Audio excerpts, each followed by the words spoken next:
কুমিল্লা বিশ্ববিদ্যালয় ভর্তি পরীক্ষা 2025-26 শিক্ষাবর্ষের বিশেষ বিজ্ঞপ্তি প্রকাশ করা হয়েছে।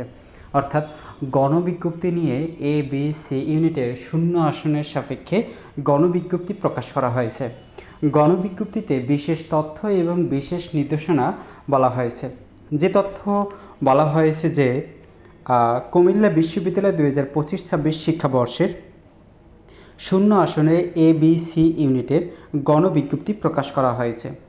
ভর্তি পরীক্ষায় উত্তীর্ণ শিক্ষার্থীদের মেধাক্রম অনুযায়ী আগামী 19 এপ্রিল 20 এপ্রিল সকাল 10টা থেকে বিকাল 3টা 30 মিনিট পর্যন্ত সাক্ষাৎকার গ্রহণ করা হবে।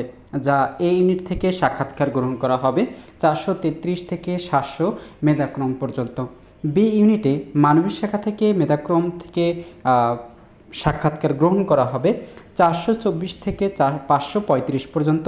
ব্যবসা শিক্ষা থেকে বি ইউনিট থেকে মেধাক্রম অনুযায়ী সাক্ষাৎকার গ্রহণ করা হবে 104 থেকে 151 পর্যন্ত। আর বিজ্ঞান শাখা থেকে বি ইউনিটে যারা রয়েছে তাদের 150 থেকে 205 পর্যন্ত সাক্ষাৎকার অনুষ্ঠিত হবে।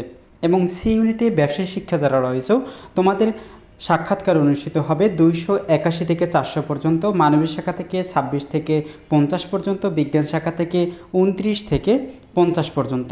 এবং বিশেষ নির্দেশনায় বলা হয়েছে যে সাক্ষাৎকারে উপস্থিত শিক্ষার্থীদের মেধাক্রম অনুযায়ী পরবর্তী মেধা তালিকা প্রকাশ করা হবে।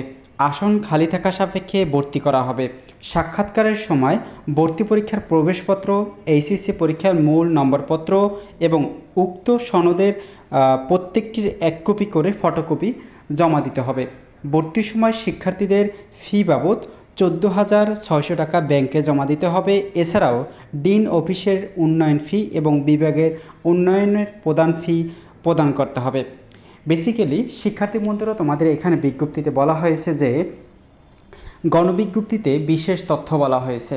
তোমাদের এখানে যে এই যে মেধাক্রমগুলো যে রয়েছে, এই মেধাক্রম অনুযায়ী তোমাদের গণবিজ্ঞপ্তিতে সাক্ষাৎকার অনুষ্ঠিত হবে এই মেধাক্রমে। এখন এখানে যে মেধাক্রম অনুযায়ী তোমাদের যে ডাকা হয়েছে সকলকে যে সাবজেক্ট প্রোভাইড করা হবে এটা কিন্তু নয়। যতক্ষণ তোমাদের আসন খালি থাকবে, এখানে যে মেধাক্রম রয়েছে এই মেধাক্রম থেকে যতক্ষণ পর্যন্ত তোমাদের আসন খালি থাকবে ততক্ষণ পর্যন্ত তোমাদের সাবজেক্ট প্রোভাইড করা হবে।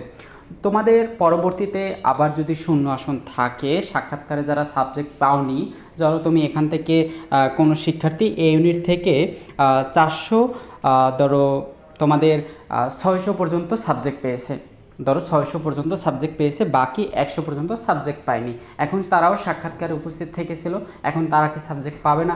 এটা হচ্ছে যে পরবর্তীতে যদি শূন্য আসন থাকে তোমাদের পরবর্তীতে আবার মেধাক্রম দেওয়া হবে। অতএব তোমাদের এখন যত সাবজেক্টে এবং যত ইউনিটে আসন খালি আছে ততক্ষণ পর্যন্ত তোমাদের সাবজেক্টটা প্রোভাইড করা হবে। যতক্ষণ পর্যন্ত তোমাদের শূন্য আসন থাকবে না তারপরে তোমাদের ক্লাস সময়সূচি দেওয়া হবে। অতএব তোমাদের যতক্ষণ শূন্য আসন থাকবে ততক্ষণ পর্যন্ত তোমাদের মেধাক্রম অনুযায়ী বিজ্ঞপ্তি প্রকাশ করা হবে।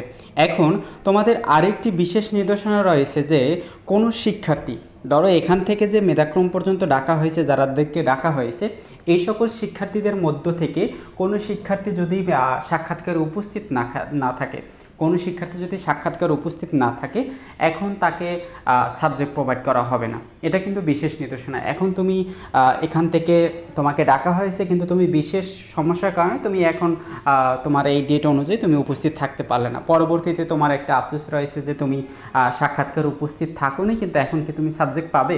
এটা কোনো শিক্ষার্থী পাবে না। অতএব তোমাদের সাক্ষাৎকারে উপস্থিত থেকে তোমাদের কিন্তু এখানে এইচএসসি পরীক্ষার মূল নম্বরপত্র অর্থাৎ যে মার্কশিট রয়েছে এবং তোমরা যে ভর্তি পরীক্ষা দিয়েছো কুমিল্লা বিশ্ববিদ্যালয় ইউনিট ভিত্তিক যে তোমাদের অ্যাডমিট কার্ড রয়েছে, এই দুইটি নিয়ে তোমাদের সাক্ষাৎকারে উপস্থিত থাকতে হবে। অতএব এটা হচ্ছে তোমাদের গণবিজ্ঞপ্তি। কারণ লাস্ট তোমাদের গণবিজ্ঞপ্তি দেওয়া হয় কারণ সকল শিক্ষার্থীরাই এখান থেকে সাবজেক্ট পায়। সাক্ষাৎকারে যতজন শিক্ষার্থী ডাকা হয়েছে তোমাদের অবশ্যই উপস্থিত থাকতে বলা হয়েছে।